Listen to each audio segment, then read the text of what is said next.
Okay, so the Gordie Howe Bridge is set to open on July 27th. And I think, a lot of us Canadians, we should be excited. But after hearing the details from a few reports on what the actual deal is, I feel like Canada just caved. Because let's not forget, there has been a prior deal that was agreed upon between Michigan and Canada. And everything was fine up until the billionaire owner of the Ambassador Bridge decided to call Nutlick. And then Nutlick told his boss. And his boss basically put a stop to everything. I mean, look at this guy. He just looks evil. He's like a Timu Sopranos wannabe. But like I said, it kind of feels like Canada gave in, and I'm not really too happy about it. Because there was already an agreed deal, and the United States decided to get more greedy. So in this video, I got a few reports from CTV as well as CBC, and at the end, I'm going to give my thoughts and opinions on it. I want to give everybody the information first. So let's get started. After weeks of political drama and years of construction and anticipation, there is now a new opening day for the Gordie Howe International Bridge connecting Windsor, Ontario to Detroit. The federal government now says it will open July 27th, more than a month after the last scheduled date. Donald Trump has taken issue with the ownership, but Ottawa says the U.S. is on side now. Now the question is, why is the US on side? I mean, they're not going to change their mind out of nowhere. It's because they got something. And I want to show this article from Reuters. And let me read out this paragraph. Rogers, who is the US senator that said the US is not getting a good deal, said that the US went from getting no revenue to getting significant revenue. We are going to get the bridge open, and we're going to get a much better deal, Rogers said. A source confirmed a deal had been reached, and that the US would get 50% of toll revenue and be able to veto any toll hike that is 10% more than the current tolls. Lutnick struck a deal after talks in recent weeks with Dominic LeBlanc, Canada's minister in charge of US trade, the source said. Now, if this source is confirmed and the US gets 50% toll revenue from the beginning, I'm a little pissed off right now. So as I go through these reports, I just want everybody to keep it in their mind that the US might get 50% tolls from the beginning. And don't worry, I'm definitely going to vent at the end of this video. That Windsor-Detroit link is a key economic and tourism route, and the hope is it will ease congestion in the bridge and tunnel that already exist. Let's bring in Michelle Song now. Michelle, walk us through the details that are emerging. Well, Lindsay, after a series of media reports, including from CBC News, the federal government confirmed the Gordie Howe Bridge will open July 27th. It says the deal was reached between Canada and Michigan with the support of the U.S. government. Sources say the agreement was finalized Thursday. Negotiations have been ongoing for a month. The bridge was set to open in June. Then the day before the scheduled ribbon-cutting ceremony, Prime Minister Mark Carney announced the opening was delayed upon the request of the U.S. so that they could have the necessary time to resolve outstanding issues. So in other words, the US administration wanted to see what kind of money they could squeeze out of this.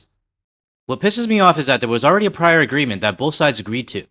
And the United States wants to take more money when they didn't put a dime into this bridge. I'll go back to my lemonade stand analogy. Canada paid for the entire thing. We use US workers and we use US material. The agreement was that Canada would be paid back, and then the revenue would be split. Seems fair, right? But then when the lemonade stand is all finished and ready to go, the United States, your next door neighbor, basically says, I want half the revenue right now, even though I didn't do a damn thing for the bridge. You know what this reminds me of is like those mafia movies where like the shops have to pay a fee for absolutely no reason. But they call it like quote unquote protection or some bullshit like that. But to me, what the United States just did and getting their 50% is called extortion. And Michelle, the U.S. president has threatened to block this bridge opening. That's right, Lindsay. The bridge is jointly owned by Canada and Michigan. It was initially proposed to ease a projected increase in traffic between Windsor and Detroit, and specifically to help the flow of trade. Canada financed the entire $6.4 billion project and plans to recoup the money through tolls. But in February, Trump threatened to stop the opening unless the U.S. was, quote, fully compensated. Fully compensated for what? You didn't put a single dime in. Now, our favorite idiot, Pete Hoekstra, did mention in a different interview that the bridge is costing the other bridge, the billionaire bridge. And it's going to cause harm to a private company, aka the billionaire family. Let me show you a short clip from that interview. But Hoekstra wants more money sooner. Americans are contributing significantly more than half of the revenue that we'll pay back, and it's paid for from revenue coming from the Ambassador Bridge, which is 100% an American-owned company. Okay, who the hell cares if it's an American-owned company? I mean, it's a choice on what bridge people want to use. Just because the people don't want to use the Ambassador Bridge, does that mean you get to take the revenue from the Gordie Howe Bridge and give it to the Ambassador Bridge owner? And going back to my lemonade stand analogy, so what he's saying is that basically if any U.S. citizen buys lemonade, they're going to keep the profits on that, or at least 50% of the profits. When Canada is still going to be out 6-point-something billion trying to recoup our cost for actually building it. It's completely ridiculous if you ask me. And why should we even care about the other bridge owner? Well, obviously we don't, but he does because, he's part of the billionaire crew.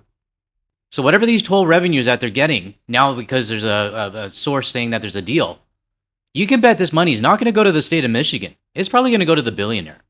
So for anybody watching from the state of Michigan, I would be checking with your government to see if your state's actually going to get any of this money. This is just my opinion, but hey, the United States government, they're pretty damn predictable. Then just last week, the U.S. ambassador to Canada said on a podcast, it's a big myth that Canada paid for the project. He emphasized that the bridge generates revenue through tolls, and so it will actually be paid by those who use it. Ottawa says tonight it would work with the U.S. on toll rate adjustments. So what is the reaction tonight? Well, the Republican candidate for Senate in Michigan tweeted tonight that he's spoken with Commerce Secretary Howard Lutnick, who says the U.S. will get a better financial deal. Windsor's mayor saying tonight the bridge needs to open for the good of both countries, Lindsay. Now, part of me does feel let's just get the bridge open and recoup our costs, even though it's probably going to be like 50% less. But the other part, I am kind of pissed off at our Canadian government. Because what we just basically did is we bowed down to the United States and let them bully us. Because now, whatever timeline it would have taken to get our money back, it's going to be doubled. But it's also the action and the fact that we did. The United States government is not going to stop here. They're not going to start being friendly and play nice. Now, again, this is just my opinion as a regular Canadian. I just don't have a good feeling about this. But I want to show you a clip from CTV and the political commentarist named Scott Reed. Let's get started. How you doing? Hi, good, Scott. Okay, so talk to us about what may be going on behind the scenes that got this bridge open after so many delays. Well, let's be honest. The first and most important thing is we just don't know. So we don't know if, in fact, this is happening. It certainly seems as though it is. That's good news because this bridge and having this trade and this transit across this bridge is important. On the other hand, we have no idea what the terms are. My guess is that there's probably some sort of adjustment to the schedule of tolls, either to the percentage of tolls that are taken by the United States or the term over which they are going to be extended. Well, I'm going by the Reuters article where they mentioned the 50% toll. I mean, it could be different, but, this is what has been reported.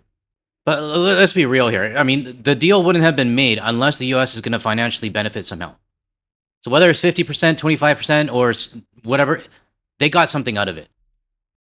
But we just don't know what that is. The fear, of course, fear on the Canadian side is since all of this seems so arbitrary, it's almost like a shakedown. None of this is according to any kind of natural set of rules or expectations. And we really don't know and won't know until we hear something official. Yeah, shakedown's a pretty good description of it. I prefer extortion. But whatever you want to call it, it's some shady shit going on. And this shouldn't be happening with our next door neighbor, our so-called best friend, our best trading partner. Some might say that we got to give this and then that way we'll get more on the other side or other deals. But we know the track record. The United States is not going to stop. Like I said earlier, they're not going to start being friendly with us because a bridge opened.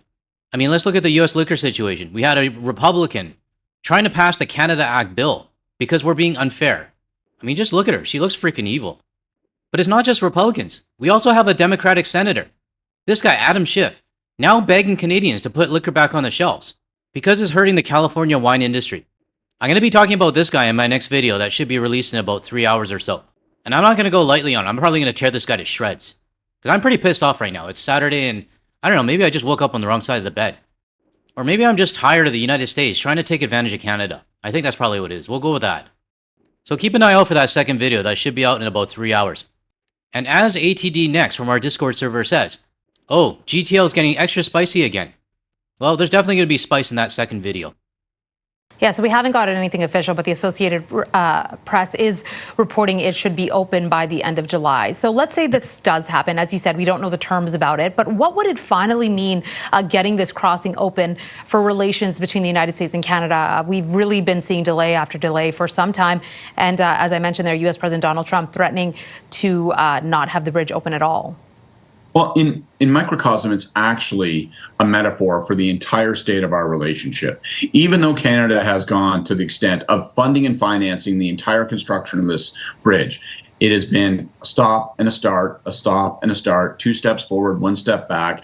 And it feels very much like the state of trade relations with this White House, where you really can't depend on anyone's word. You can't really depend on where things are going. What does it mean? It means that there will be much more trade. We'll have another route that gets across to the American side. That is ultimately the goal. Let's get this working. The bridge working and the trading relationship between Canada and the United States working. What's the barrier? You know what? The barrier isn't money. The barrier isn't distance. The barrier is the White House. It's the man who occupies the White House. It's the arbitrariness, the lack of consideration for anyone who is an ally or a partner. That's the situation we're in. But hopefully, this is a sign that maybe not just this bridge will open, but maybe we can actually find a thawing of the relationship in the broader trade discussion. Maybe. Let's hope. Scott? Well, to be honest, I don't have much hope in that. And for me personally, I don't live my life on a maybe. I live my life on like what the track record is. Canada, and quite frankly, the rest of the world, has been burned by the United States so many times. And like I said earlier, some might feel that this might open the doors for trade between Canada and the United States. But when you're dealing with a sociopathic gangster administration, there is no friendship between our countries. It's scratch my back and I'll stab yours. Some might say I'm a little bit too emotional about this and let's just let the bridge open. But I really don't like bending over to a bully. And in my opinion, that's what Canada has done. Because once the bully sees that you caved on this, they're going to start pressuring us on all the other things as well. The next thing's probably going to be liquor. They're going to say, you guys are going to have to put the liquor on the shelves. Otherwise, we're going to cut this or that. So yeah, I don't say it very much, but I am very disappointed in our Canadian government for bending over. And I'm not the only one that feels this way. These are some comments that I found on Reddit. This guy here says it's a serious capitulation on Canada's part. This person here says, I hope it isn't true. It's a sellout if it is, not amused. The next one, I am sick and tired of hearing that we have to give up to these fuckers. I would see that thing blocked and closed indefinitely. This is disgraceful. I've already emailed my MP. So it's clear that Canadians aren't happy about this and it feels like we got the short end of the stick. I would have just left the bridge closed, but then again, that's just my uneducated opinion. But down the road, when a coherent and sober administration does get into the office, and that's only going to happen if there's a Democratic president, but if this future president wants to make the relationship with Canada whole again, or at least on the right track, then I would expect this future president to honor the original deal.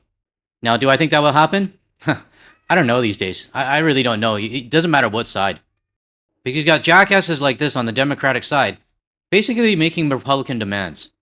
So yeah, you're definitely going to want to look out for that video, like I said, about 3 hours from now. But I do want to hear everybody's opinion on the bridge situation. Do you think Canada got a good deal? Or do you think we got the short end of the stick? You obviously know my opinion, so I want to hear everybody else's opinion as well. To close off this video, I want to share a photo that I took last year summer, and this is from Horseshoe Bay in British Columbia. If you're not from the BC area and you've never seen this before, this is the ferry terminal that would take you to Vancouver Island, Langdale, and then also Bowen Island. And if you drive along the mountains all the way out to the left side, that'll take you up to Squamish and Whistler. So if you're planning to take a trip to British Columbia or the Lower Mainland, I would definitely recommend to stop by Horseshoe Bay. Now, on a side note, I read a comment in one of my videos, and someone said that they can tell that I'm starting to get homesick. And I'm not afraid to admit it. I think I am. I mean, Vancouver in the summer is like the best time. And I'm hoping to catch the tail end of the summer in like the end of August for a trip back home. So if that happens, I'll keep everybody posted because I am really looking forward to doing walk and talk videos in my hometown.